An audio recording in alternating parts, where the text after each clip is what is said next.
Hi friends, welcome to Sagana's kitchen. இன்றைக்கி நம்ம கமகமன்னு வாசனையோட நல்ல ஆரோக்கியமான சுவையான பூண்டு குழம்பு எப்படி பண்ணுறதாங்க பார்க்க போகிறோம். அதுக்கு முன்னாடி நம்ம சேனலை நீங்கள் ஃபஸ்ட் டைம் பார்த்தீங்கன்னா மறக்காமல் சப்ஸ்கிரைப் பண்ணிக்கோங்க. ஃபஸ்ட்டு ஒரு கடாய் எடுத்துக்கலாம். அடுப்பில் வச்சுட்டு அதில் 2 குழிக்கரண்டி நல்லெண்ணெய் சேர்த்துக்கலாம். எண்ணெய் சூடானதுக்கப்புறமா கடுகு 1/2 டீஸ்பூன், உளுந்தம்பருப்பு 1/2 டீஸ்பூன், சீரகம் 1/2 டீஸ்பூன், வெந்தயம் 1/2 டீஸ்பூன் சேர்த்துக்கலாம். சேர்த்துட்டு நல்லா பொரிஞ்சதுக்கு அப்புறமா மிளகா வத்தல் 3 2 கிள்ளி வச்சுருக்கேன், அதையும் சேர்த்துக்கலாம். சேர்த்துட்டு வத்தல் நல்லா பொரிஞ்சதுக்கப்புறமா சின்ன வெங்காயம் 15லேருந்து 20 உரித்து வச்சுருக்கேன், அதையும் சேர்த்துக்கலாம். சேர்த்துட்டு ஒரு 5 நிமிஷம் எண்ணெயில் நல்லா வதங்கணும். வெங்காயம் நல்லா வதங்கிக்கிட்டு இருக்கும்போது அதில் பூண்டு 1 கப் இருக்குது, உரித்து வச்சது, அதையும் சேர்த்துக்கலாம். சேர்த்துட்டு அதையும் நல்லா வதக்கிக்கலாம். பாதி வெங்காயமும் பூண்டும் வதங்கினதுக்கப்புறமா பெரிய வெங்காயம் சின்ன சின்னதாக கட் பண்ணி வச்சுருக்கேன், 1/2 கப் இருக்குது, அதையும் சேர்த்துக்கலாம். சேர்த்துட்டு கருவேப்பிலை எல்லாம் சேர்த்துக்கலாம். சேர்த்துட்டு எண்ணெயிலே நல்லா வதக்கிக்கலாம். வெங்காயம் பூண்டு எண்ணெயில் நல்லா வதங்கிக்கிட்டு இருக்கும்போது 1/2 டீஸ்பூன் உப்பு சேர்த்துக்கலாம். உப்பு சேர்க்கும்போது வெங்காயம் இன்னும் கொஞ்சம் வேகமாக வதங்கிடும். அதோட 1 டீஸ்பூன் பெருங்காய பவுடர் சேர்த்துக்கலாம். சேர்த்துட்டு 1/2 டீஸ்பூன் இஞ்சி பேஸ்ட்டு சேர்த்துக்கலாம். இஞ்சி பேஸ்ட்டு சேர்க்கும்போது குழம்பு நல்லா வாசனையாகவும் இருக்கும், ஜீரணத்துக்கும் ரொம்ப நல்லது. அதனால் 1/2 டீஸ்பூன் இஞ்சி பேஸ்ட்டு கண்டிப்பாக சேர்த்துக்கோங்க.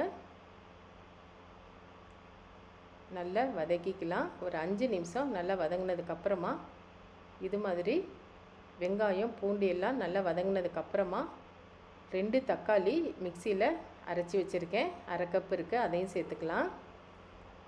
சேர்த்துட்டு நல்லா மிக்ஸ் பண்ணி விடலாம். தண்ணியே சேர்க்கக்கூடாது, எண்ணெயிலே எல்லாம் வதங்கணும், அப்போ தான் குழம்பு டேஸ்ட்டாக இருக்கும். இப்படி நல்லா வதங்கினதுக்கப்புறமா இப்போது நம்ம குழம்பு பொடி சேர்க்க போகிறோம். எண்ணெய் இது மாதிரி நல்லா பிரிஞ்சு வந்ததுக்கப்புறம் தான் குழம்பு பொடி சேர்க்கணும்.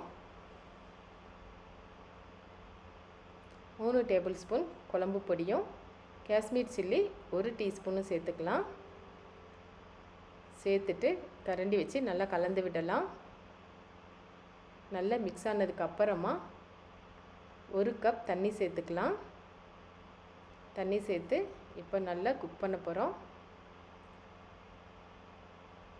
ஏற்கனவே எண்ணெயில் வதங்கினதுனால சீக்கிரம் வெந்துடும்.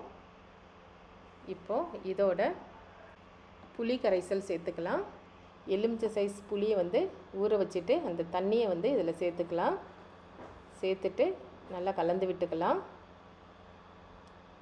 இப்போ நல்லா கொதி வந்ததுக்கப்புறமா உப்பு சேர்த்துக்கலாம். ஏற்கனவே நம்ம உப்பு சேர்த்துருக்கோம், அதனால் தேவையான அளவு உப்பு மட்டும் சேர்த்துக்கலாம். சேர்த்துட்டு மிளகுத்தூள் 1/2 டீஸ்பூன் சேர்க்கும்போது குழம்பு இன்னும் டேஸ்ட்டாக இருக்கும். அதையும் சேர்த்துட்டு நல்லா கரண்டி வச்சு கலந்து விட்டுக்கலாம். குழம்பு நல்லா வற்றுனதுக்கப்புறமா கடைசியாக ஒரு சின்ன துண்டு வெல்லம் சேர்த்துட்டு கரண்டி வச்சு நல்லா மிக்ஸ் பண்ணி விட்டுட்டு லோ ஃப்ளேமில் ஒரு 5 நிமிஷம் குக் பண்ணிட்டோம்னா ஒரு சுவையான பூண்டு குழம்பு நல்ல வாசனையோட ரெடி ஆயிடுச்சு. இதே மெத்தடில் நீங்களும் ட்ரை பண்ணி பார்த்துட்டு எப்படி இருக்குன்னு சொல்லுங்கள். அடுத்து ஒரு புது வீடியோவோட மீண்டும் சந்திக்கலாம். Bye by.